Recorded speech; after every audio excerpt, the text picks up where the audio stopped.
pri tomto videu. Toto video bude niesť názov Ach, ten strojček, pretože teraz ten strojček je už fakt v móde a má ich veľa detí, niektorým sa to nehodí, niektorým hodí a môžeme ísť na to.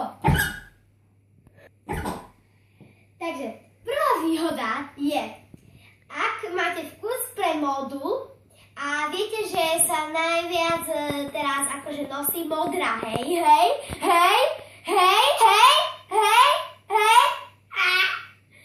No, a tak keď si dáte modrú, no tak vlastne vám to zmierni to zubov, čo je vlastne aj tá druhá vec, že vlastne vám to zmierni to zubov. Takže keď niekto má proste nejaký černok, keby si dal akože to modrú, no tak to má úplne také biele, že to tie zuby normálne môže tu model byť normálne.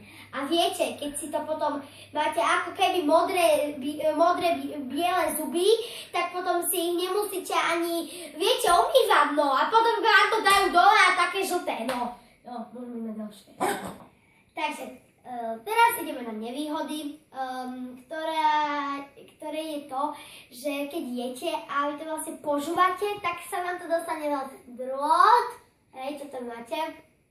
A pekelne to hnusne vyzerá. Pekelne.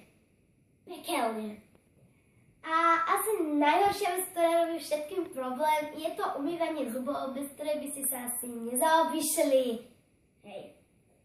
Máte vlastne 3 kefky. Áno, dobre vidíte. 3 kefky. Prvú normálnu, druhú máte vlastne na tie gumičky a tretiu máte vlastne podrôt. Na všetko sa používa pasta. Áno. A majú snovať pekné zuby, takže to všetko pretrpíme a čaute!